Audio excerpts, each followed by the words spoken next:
In a game that typically decides the region, though that wasn't the case tonight, Notre Dame traveling up to Signal Mountain got a huge win, 33-9 over their big region rivals. Take kind of sole possession still of that second place as they had the tiebreaker over CCS, even though the Chargers made a big move tonight, beating Red Bank to potentially set up a three-way tie if they do win over East Ridge. But that's for a couple weeks away. We were here tonight from Signal Mountain again as Notre Dame won 33-9. It kind of seemed early that the Eagles were letting the emotions of having a week off, also, or not necessarily having a week off, but the rivalry, being senior night, knowing what this rivalry means to a lot of people up here, and they came out of the gate firing, don't you think? Yeah, definitely. Especially the Signal Mountain defense played very, very well in the first half. Gave up 17 points, but it could have been a whole lot worse after a block punt, and even 7 of those points, or 6 of those points, came off of a pick six by the Irish defense. And Coach Fant said both teams coming off the bye week this week, and he said the Signal Mountain was giving them a look they haven't seen in about 4 weeks or so. So it was kind of an adjustment period there in the first half, and we saw in the second half they finally got it figured out with a few big plays offensively for the Irish. And yeah, definitely, most notably, you had young quarterback Drew Lowry, the freshman, under center, or more or less in the shotgun tonight for the Eagles, who fought a 0-8 and 0-4 in the region, for that matter. But a promising team that unfortunately hasn't had traditionally what they're used to up on the mountain, but they've had a disappointing season.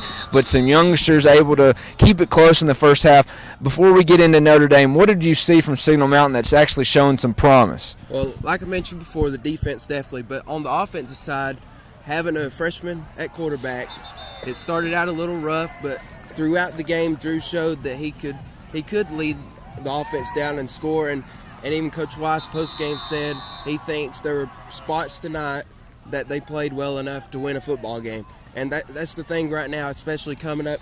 These next 2 games are winnable for Signal Mountain with Giles County and Howard coming up. So it's something positive to build on with Lowry at quarterback late in the season here, just a freshman. So he definitely has a bright future ahead.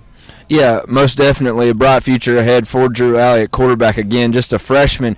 But a lot of people, after they're going to see some of the highlights tonight, they've seen some of the scores. Again, Notre Dame winners of 2 in a row now over Signal Mountain.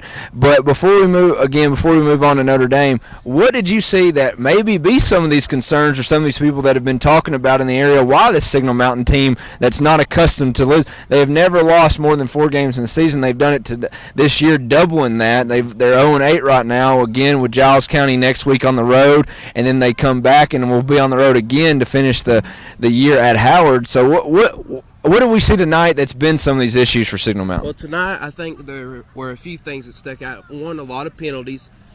In the first half alone, there were 3 or 4 offensive drives by Notre Dame started by a 15-yard penalty from unsportsmanlike penalty from Signal Mountain. Also, special teams, you had although it got called back late in the game, a punt return for a touchdown by Notre Dame, and also a blocked punt from Signal Mountain punt team. And then the offensive line, Lowry got sacked multiple times. There was one drive, three and out, and all 3 plays were a sack. So I think those 3 things, and then just the lack of numbers. Also, 17-0 at halftime, and they were very much in the game at halftime. Interception return for a touchdown. Notre Dame had missed a couple of field goals, but you felt that if there was one big play made, Signal could not take control but keep it close. Yeah, get some momentum back and get it within a 10-point game with just one play. So I think those are the things. The penalties, definitely, that's 45 yards and 3 drives that they gave up on those penalties, and had a bunch of other penalties as well throughout the game. And definitely, this is a young Signal Mountain team. A lot of new starters. Again, a freshman quarterback. Nathan Johnson's he's been banged up this year. Had a couple other injuries in the backfield that's playing some younger players. And again, depth has been a concern.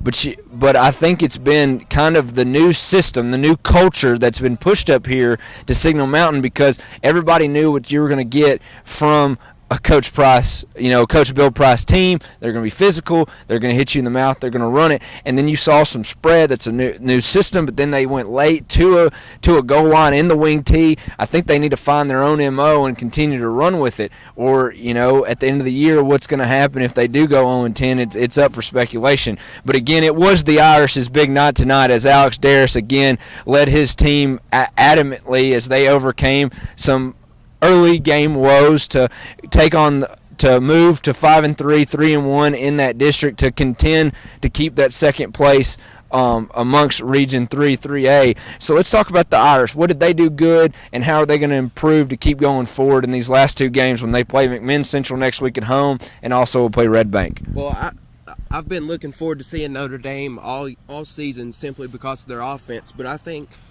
especially in the first half, the thing that impressed me most was their defense. Held Signal Mountain to under 60 yards of offense in the first half. I mean, Signal Mountain got a little bit of yardage and some points on the backups a little at the end there, but the Notre Dame defense looked really solid tonight, but offensively just kind of slow start again. It's been kind of a theme recently. It's not that they had the game down in Mississippi where they did really well on offense, but there's been some times where this Notre Dame offense has sputtered, but that's kind of a timing, blocking assignments, getting off the ball, young running backs trying to hit the correct hole, make the proper cutback, some drops, just everything that the Notre Dame offense has been struggling with all season long that we saw tonight from Signal Mountain, but they were able to get it together in the second half, and I think that's real big that we kind of said this back in the summer. Alex Darris has his number one target, but he's not on the field all the time, and I think that's something that they need to do to start pushing Andrew Banks, that number 2 receiver. He had 2 big touchdowns for them. To get the ball in his hands a little bit more. Don't want to completely build your offense around one player, but one thing that I've always kind of found interesting about Notre Dame has been they always want to do the run to set up the pass, but they have more success when they do the pass to set up the run. So we'll see what they do going forward. But again, the Irish big winners tonight, 33-9 over their region rivals, the Signal Mountain Eagles, who fall to 0-8, 0-4 in that region. Notre Dame is 5-3, 3-1 respectively, holding true at that number 2 position right now. But next week we'll be at Boyd Buchanan as they host their rival, the South Pittsburgh Pirates. Both teams getting wins tonight.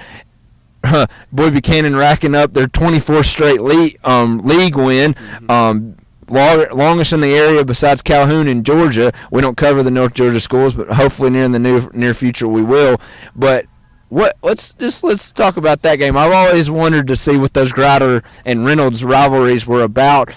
South Pitt maybe not as strong. They're a good team, but maybe not as strong as those past Grider teams. How would they match up with Boyd Buchanan next week? I think it'll be interesting to see. It's always a rivalry game, so that's always something you have to factor in. But I definitely think Boyd Buchanan has the edge in this one. I just don't think the Pirates are back to where they need to be to compete with the Boyd Buchanan, especially this Boyd Buchanan team that is just – I mean, they're on the way to a 10-0 season, and it should happen. But definitely, I think Grider's team's still a year or two away before they can start competing with Boyd Buchanan like they did a few years ago.